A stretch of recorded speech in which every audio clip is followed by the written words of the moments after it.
No sabíamos que tu mamá era una persona tan erudita. ¿Cómo traduce ella la Biblia? Y el hombre contestó, mi madre traduce la Biblia en el vivir cotidiano. Todos se quedaron en silencio, pensativos, y yo creo que todos necesitamos traducir la Biblia en nuestras acciones diarias. Santiago habla acerca de 3 áreas pertinentes de nuestro comportamiento. Son instrucciones que el apóstol nos da porque somos nacidos de nuevo. Veamos otra vez el verso 19. Por esto, mis amados hermanos, todo hombre sea pronto para oír, o sea, sintonícese, tardo para hablar. Eso quiere decir, baje la voz. Tardo para irarse, lo cual quiere decir, sea agradable. Así que veamos primero, sintonícese, pronto para oír, listo para escuchar lo que Dios tiene que decirnos individualmente. Parece que algunas personas son completamente sordas o que escuchan solo lo que les conviene y no oyen la voz de Dios porque sus oídos espirituales están fuera de sintonía. La Biblia dice que debemos ser prontos para escuchar, pero no dice que debemos escuchar todo lo que se dice. Hay cosas que no debemos oírlas. En Marcos 4:24 leemos, mirad lo que oís. Usted no necesita oír todo lo que se dice. Usted no necesita hacer de sus oídos tarros de basura en donde todo el mundo bota sus chismes y sus habladurías. Usted no necesita escuchar cada filosofía humanista y pagana. Por eso Jesús dijo, mirad lo que oís. Cuando Santiago habla de ser prontos para oír, ¿qué quiere decir? Que hay que ser rápidos para captar los impulsos del Espíritu Santo, rápidos en escuchar la palabra de Dios, rápidos en oír la voz de Dios. ¿Está usted listo para oír la voz de Dios este momento? El problema con mucha gente es que no está escuchando. No es que Dios no esté hablando. El problema es que nosotros no estamos escuchando. Dios nos habla por medio de su palabra, la Biblia. ¿Tiene usted una Biblia? ¿La lee? ¿La conoce? ¿La estudia y medita en ella? Si su respuesta es no a estas preguntas, ¿por qué no? ¿Usted dice ser cristiano? La Biblia es la palabra de Dios para usted. Por lo tanto, no es paradójico que usted quiere conocer la voluntad de Dios, pero no lee su palabra ni su corazón está listo para escuchar su voz. Tengo aquí 5 preguntas que quiero que se las haga a usted mismo. Primera, ¿hay una lección que debo aprender? Segunda, ¿hay una bendición que debo disfrutar? Tercera, ¿hay un mandamiento que debo obedecer? Cuarta, ¿hay un pecado que debo evitar? Y quinta, ¿hay una verdad que debo llevar y compartir? Verá, Dios me ha llamado a mí para predicar. Y no lo digo por vanidad ni orgullo. Dios me ha dado la habilidad y la sabiduría espiritual para predicar su palabra. Si no fuera así, yo sería un usurpador de una extraordinaria responsabilidad a la que Dios me ha llamado. Y la Biblia me dice que debo ser sumamente cuidadoso con lo que predico. El apóstol Pedro dijo, si alguno habla, hable conforme a la palabra de Dios. Pero así como es mi responsabilidad el hablar conforme a la palabra de Dios, es su responsabilidad, amigo oyente, el estar preparado para escuchar el mensaje de la palabra de Dios. Tengo el derecho de esperar que usted esté preparado para oír, así como usted tiene el derecho de esperar el que yo esté preparado para predicar. ¿No le parece? Sí, yo sé que no soy el mejor predicador del mundo y estoy muy convencido de esa realidad. Sé que hay muchos otros siervos predicadores que son verdaderos eruditos bíblicos, pero escúcheme. Aunque sé que otros pueden predicar mejor que yo, nadie, absolutamente nadie puede predicar un mejor evangelio, porque el evangelio es uno solo. Y si alguien cree el evangelio de los falsos maestros, pastores y profetas, la Biblia dice, sea anatema. Dios habla por medio de las Escrituras. Dios habla por medio de mensajes como este que está escuchando. Dios habla por medio de su Espíritu Santo. Por eso la Biblia dice, el que tenga oídos para oír, oiga. Muchos no han aprendido a estar quietos y a escuchar lo que Dios diga en los momentos de meditación, de devociones personales. Ahora tengo una advertencia. Cuando usted tiene realmente su momento devocional con Dios, el diablo le atacará con toda la artillería del infierno, porque él no quiere que usted tenga esa comunión espiritual, ese compañerismo íntimo con Dios. Él no quiere que usted aprenda a decir, habla, Señor, que tu siervo escucha. ¿Le gusta a usted conversar con alguien que acapara la conversación?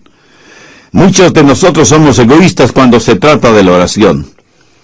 En vez de tratar de escuchar a Dios, queremos, casi demandamos que Dios nos escuche. En la sociedad actual en la cual vivimos, nos hemos llenado de tanto ruido infernal y mundano que casi desconocemos lo que es un tiempo de quietud, de silencio, en la presencia de Dios. Y cuando visitamos Israel, al cruzar por unos campos de pastoreo, el guía nos dijo, a estos campos vienen los pastores con sus ovejas para que se alimenten, exactamente como lo hacían los pastores hace ya más de 2000 años, pero con una diferencia. Los pastores de antaño por lo general tenían una flauta, en la cual interpretaban hermosas melodías mientras las ovejas se alimentaban.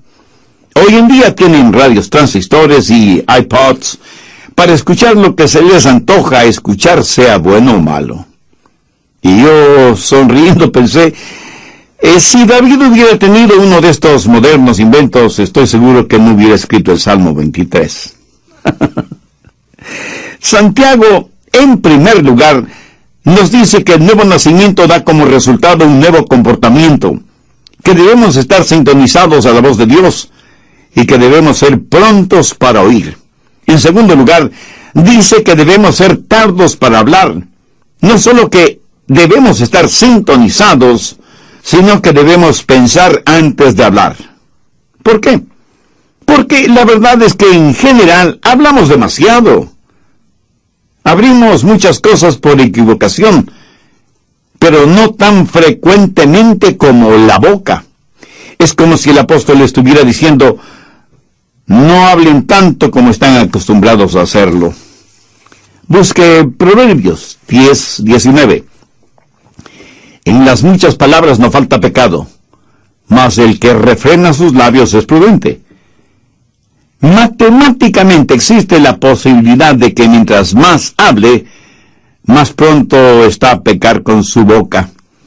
En Proverbios 17:27 y 28 leemos, el que ahorra sus palabras tiene sabiduría. Aun el necio cuando calla es contado por sabio. El que cierra sus labios es entendido. Muchos de nosotros nos metemos en problemas cuando hablamos. Por eso, es mejor tener la boca cerrada. Eclesiastés 5:3 dice, porque de la mucha ocupación viene el sueño, y de la multitud de palabras la voz del necio. Mientras más una persona habla, a veces más proclama la necedad de su corazón. Alguien dijo que es mejor tener la boca cerrada y dejar que los demás piensen que uno es un tonto, que comenzar a hablar y remover cualquier duda al respecto. Los rabinos suelen decir y señalar que el hombre tiene 2 oídos y una boca. Los oídos siempre deben estar abiertos y la boca cerrada, reteniendo en esa bóveda, tras los barrotes de marfil que son los dientes, a la lengua. Debemos escuchar 2 veces más de lo que hablamos, pero la realidad es todo lo contrario. Mateo 12:36. Mas yo os digo que de toda palabra ociosa que hablen los hombres, de ellas darán cuenta en el día del juicio. Escuche, Jesús no está diciendo que no debemos tener conversaciones agradables o compartir un momento de humor sano. Él habla de palabras improductivas, denigrantes, hirientes, groseras, maldicientes. En Santiago 2:17 leemos, así también la fe, si no tiene obras, es muerte en sí misma.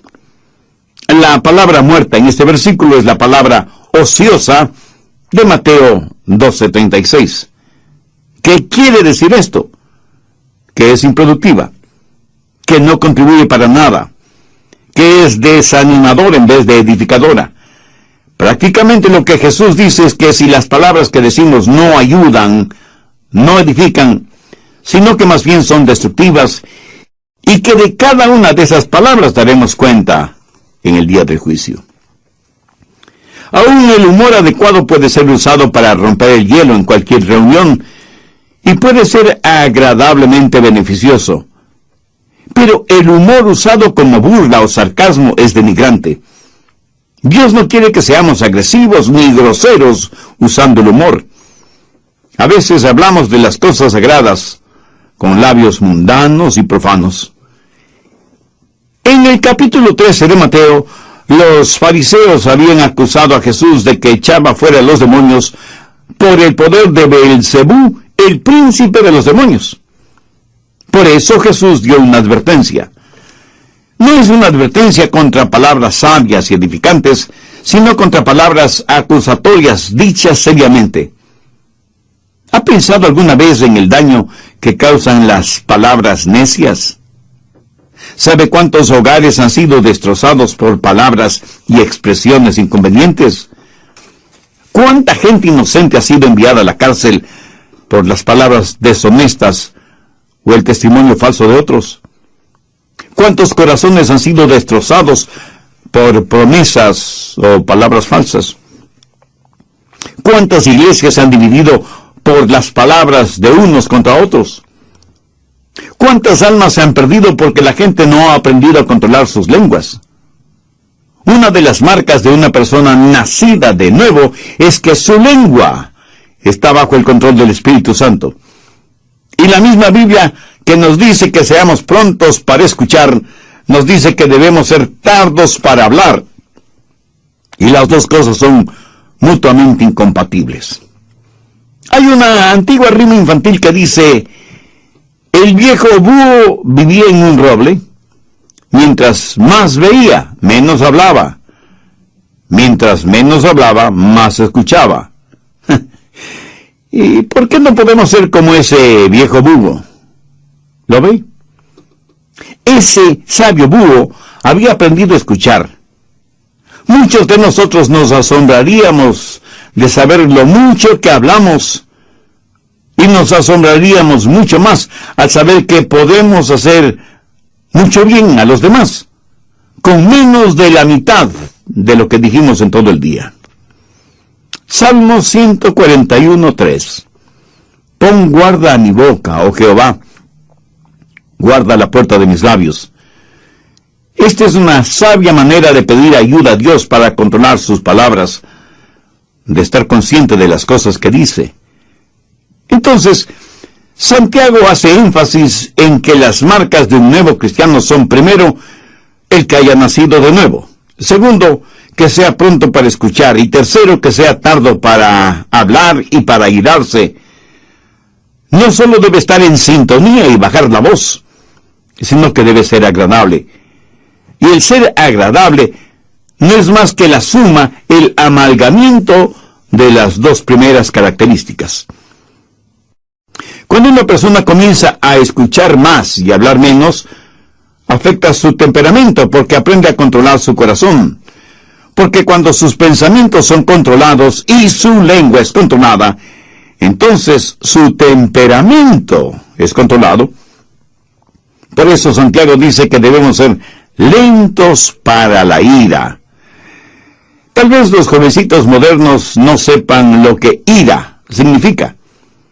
Sencillamente significa perder control de su temperamento. Por eso la advertencia de ser lentos para airarse. Nunca debemos perder nuestro temperamento. Pero ¿sabe una cosa? En verdad no es que perdemos nuestro temperamento, más bien lo encontramos. La Biblia nos dice que nunca debemos enojarnos. Y quiero que entienda esto muy claramente. Veamos lo que dice Efesios 4:26. Airaos, pero no pequéis. Es pecado cuando su enojo se transforma en ira. Jesús se enojó, pero no pecó. Algunos piensan que Jesús nunca se enojó. Algunos piensan de él como si hubiera sido un robot espiritual, con leche en vez de sangre en sus venas. Jesús, el Dios hombre y el hombre Dios, se enojó. Busque Marcos 3:5. Entonces, mirándoles alrededor con enojo, entristecido por la dureza de sus corazones, dijo al hombre: extiende tu mano. Y él la extendió, y la mano le fue restaurada, sana. ¿Lo notó? Lo que enojó a Jesús fue la dureza del corazón de ellos frente al dolor y la necesidad de otros seres humanos. Ahora escúcheme muy atentamente. Algo no está bien con usted si es que algunas cosas no le enojan. Pero tenga cuidado. La Biblia dice: airaos, pero no pequéis. Y el apóstol Santiago dice que debemos ser lentos para la ira, porque en general es muy fácil para nosotros el hacer desaparecer los límites de una indignación justa con nuestras irritaciones personales.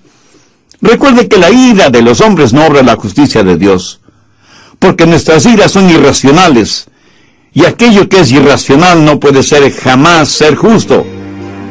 Solo Dios es justo. Su justicia demanda el castigo de nuestros pecados, pero su amor nos redime y protege. Somos criaturas que todo lo racionalizamos. A nuestros viles temperamentos los llamamos indignación santa. ¿Sabía que usted puede ser bueno y malo, malo y bueno al mismo tiempo? Veamos esto de bueno y malo. Asegúrese de que los siguientes tres elementos estén presentes. Primero, que su enojo sea por una razón justa. Verá, por lo general nos enojamos cuando nos empujan, o cuando creemos que nuestros derechos no son quitados, o cuando alguien nos ofende, o alguien se mete bravuconamente delante de nosotros en una fila. Ah, cómo nos enojan esas cosas, ¿verdad? Ahora, aunque en la Biblia leemos que Jesús se enojó, su enojo siempre fue justificado. No hay ninguna expresión derogatoria contra otras personas, excepto los fariseos y los publicanos. Pero cuando Jesús en forma personal fue maltratado, insultado, golpeado y finalmente crucificado, jamás pronunció una palabra de enojo. Más bien desde la cruz dijo a su Padre que perdonara a aquellos que le hicieron lo que le hicieron, porque no sabían lo que hacían. La mayoría de nosotros nos enojamos cuando alguien nos hace daño. Jesús se enojó cuando vio sufrir a otros seres humanos. Cuando usted se enoje, asegúrese de que su enojo es justo y por la razón adecuada. Segundo, que su enojo sea por una causa justa. Jesús, por lo general, no se enojó con los individuos porque él amaba a las personas. Jesús se enojó contra instituciones, y ritos, y pecados, no contra el pecador. Usted puede enojarse por el daño que le han hecho, pero no contra quienes le hicieron ese daño. Pero eso es exactamente lo que hacemos, nos enojamos con las personas. Y si bien es cierto que Jesús se enojó frente a corazones endurecidos, y demostró físicamente su enojo contra los que habían hecho de la casa de su padre un mercado de ladrones, sin embargo, él fue compasivo y tierno con aquellos que estaban esclavizados por sus pecados. Tanto es así que le llamaron amigo de pecadores. Permítame decir algo a los jóvenes predicadores que seguramente están escuchando este programa. Espero que en sus ministerios ustedes prediquen contra el licor, drogas, pornografía, homosexualismo y todo lo demás, pero que lo hagan con firmeza y con convicción, no carente de compasión. Prediquen firmemente, contundentemente contra el pecado, pero amen profundamente al pecador. Enójese, sienta iras contra el pecado, pero ame sin restricciones al pecador. porque eso es exactamente lo que el Señor Jesucristo hizo, y nosotros, si somos hijos suyos, no debemos hacer menos. Jesús se enojó por la razón justa y por la causa correcta.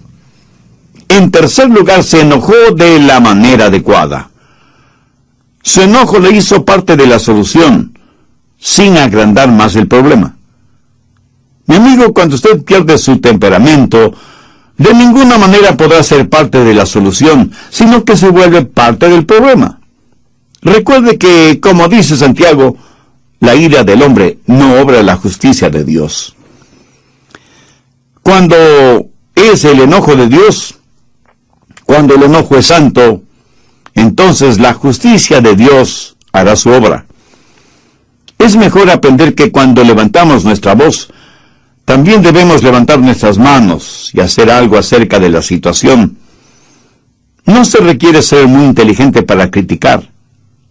Cualquiera puede hacerlo. La Biblia dice que debemos ser lentos para la ira. Al respecto, tenga mucho cuidado, porque hay muchas formas de disipación que pueden hacer daño a su testimonio, matar su influencia y revelar su carácter, mucho más que su enojo o su temperamento tipo fósforo. ¿Quiere que le diga lo que la Biblia dice acerca de su temperamento? ¿Y qué es lo que eso prueba acerca de usted?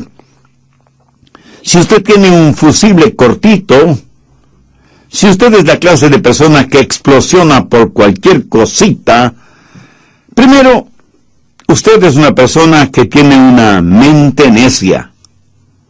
Busque Eclesiastés 7:9.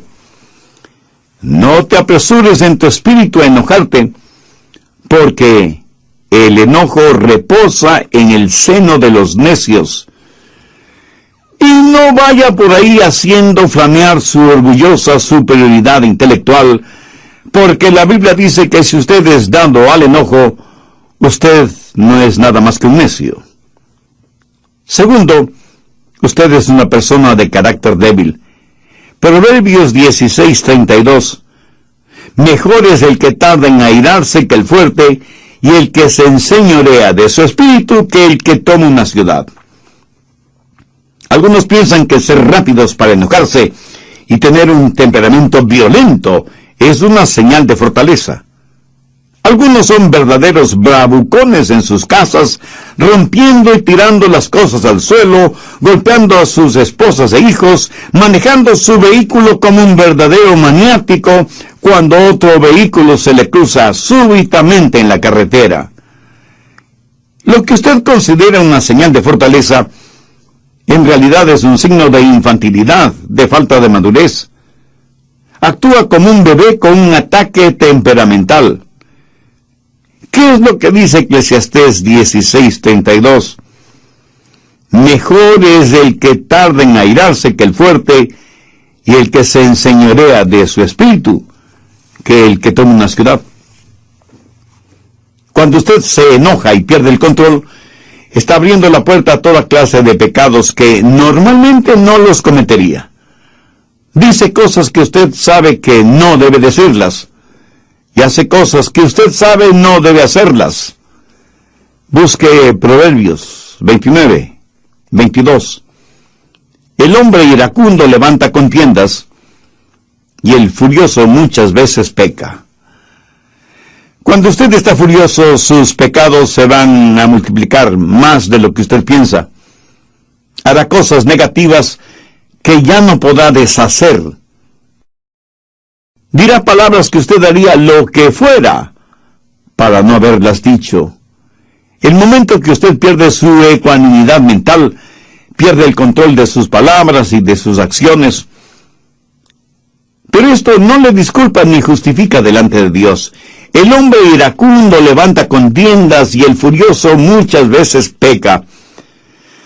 Alguien dijo que el enojo es como una piedra lanzada contra un nido de avispas. La analogía es clara y contundente. Sea iracundo y furioso, y se verá atacado por toda clase de pecados o transgresiones. Ahora, ¿cómo enfrentar, cómo manejar el enojo? pues empiece tratándolo como lo que es: pecado. ¿Sabe que algunas personas se enorgullecen de su temperamento volátil? Y no solo que se enorgullecen, sino que lo razonan, lo justifican y dicen: es que todos en nuestra familia somos pelirrojos. Mi amigo, es un mito científico aquello que el color del cabello determina el temperamento. Otros, en cambio, dicen: mi carácter es hereditario, lo temperamental lo heredé de mi padre. Eso puede ser cierto si es que su padre es el diablo. Y unos cuantos más dicen: mis explosiones temperamentales son muy rápidas, me calmo casi enseguida. Un hombre con una subametralladora dispara indiscriminadamente contra una multitud. Ese acto dura solo unos segundos, pero ha dejado muertos y heridos. Y no solo se ha perdido vidas humanas, sino que muchos hogares quedan destrozados. Tratamos de razonar, justificar nuestro enojo, nuestro temperamento. A veces hasta lo minimizamos y hacemos bromas como si fuera algo gracioso.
Un temperamento violento tiene que ser visto como un temperamento vil.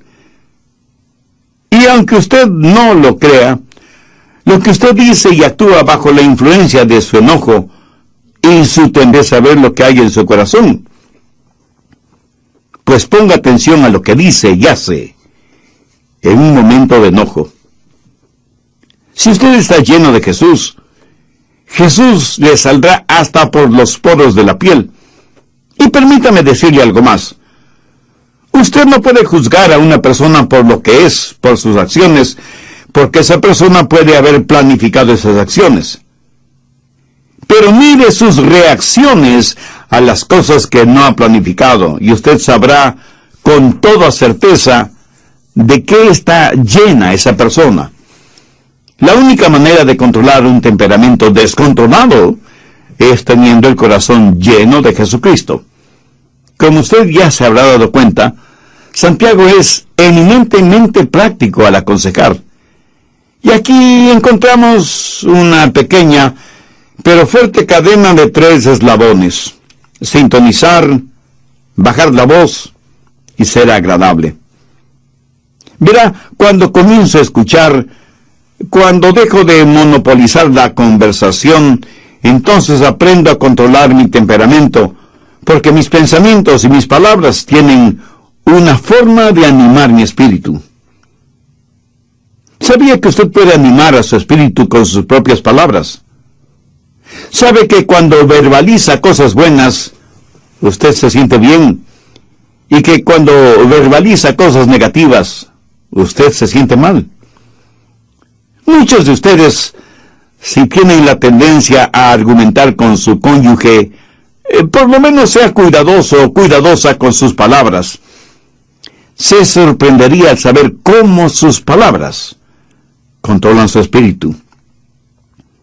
Muchas veces hablamos sin pensar, pero después de que hemos dicho ciertas palabras, tenemos la tendencia a vivir esas cosas. Veamos lo que dice Proverbios 15:1. La blanda respuesta quita la ira, mas la palabra áspera hace subir el furor. Así que cuando escucha más y habla menos, descubrirá que tiene más control sobre su espíritu. Una palabra descomedida puede empezar un pleito. Una palabra cruel puede arruinar una vida. Una palabra amarga puede inyectar veneno. Una palabra brutal puede aniquilar una vida. Una palabra comedida será como un remedio. Una palabra gozosa puede iluminar el día. Una palabra a tiempo puede sanar heridas. Una palabra de amor es una palabra bendecida. Y todo esto es posible porque hemos nacido de nuevo. Todo es posible por medio del Señor Jesucristo. Mi amigo, escúcheme. Jesucristo no vino para hacernos personas buenitas. Él vino para hacernos nuevas criaturas. Y estas cosas de las que habla Santiago son los frutos de una persona nacida de nuevo. ¿Ha nacido usted de nuevo? ¿Ha recibido a Cristo en su corazón como Salvador y Señor? El que usted trate de controlar, usted necesita una nueva naturaleza, necesita nacer de nuevo. Dios le ama y tiene un plan para su vida.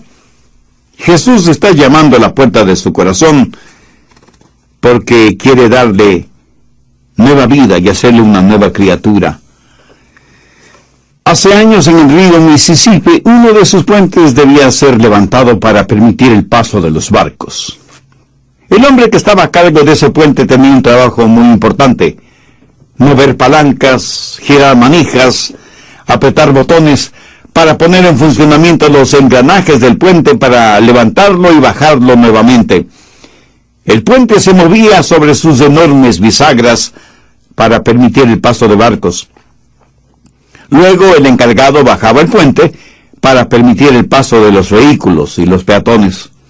Un día el hombre trajo a su hijito, quien quería ver qué es lo que hacía su papá y cómo es que el puente trabajaba.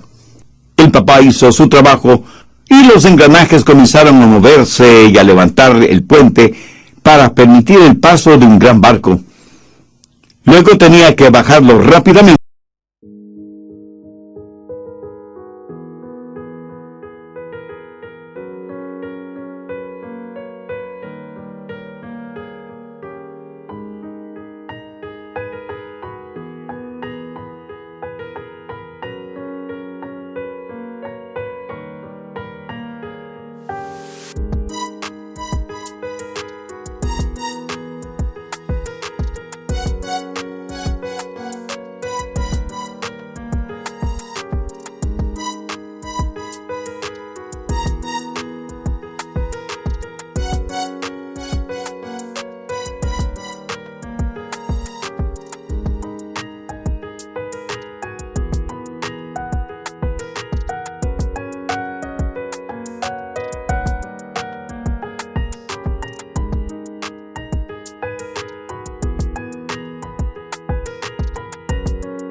Porque se aproximaba un tren de pasajeros. Pero cuando el puente estaba bajando, su hijito cayó a las aguas del río. El niño gritaba pidiendo que su papá le ayudara. El hombre sabía que no podía abandonar su puesto de trabajo, ni mucho menos los controles del puente. Si lo hacía así, el tren de pasajeros que se acercaba se descarrilaría y se hundiría en el río con toda su carga humana, y cientos de personas morirían ahogadas y sepultadas en los vagones del tren. El hombre tuvo que tomar una decisión. Se quedó en los controles, bajando el puente para que el tren pudiera pasar con seguridad, mientras con el corazón destrozado veía a su pequeño hijo desaparecer en las aguas del río. Nunca encontraron el cadáver del niño. Y cuando escuché esta historia, pensé en todas las personas que estaban en el tren, que vieron al hombre manejando los controles del puente, que agitaron sus manos y le sonrieron, y que nunca supieron el precio que ese hombre tuvo que pagar para salvarles. Espero que usted no haga eso con Dios. Agitar la mano y sonreírle. Quiero que sepa que Dios puso a su Hijo Jesucristo en la cruz para que usted pueda cruzar con seguridad de la tierra al cielo. Quiero que sepa que Dios ama de tal manera al mundo, y aquí estamos usted y yo incluidos, que dio a su Hijo unigénito para que pagara el precio de la culpa de sus pecados. No los de Jesús, porque Él nunca pecó, sino sus pecados, para que usted sea salvo si deposita su fe y su confianza en Él. Dios le ama y quiere salvarle, y por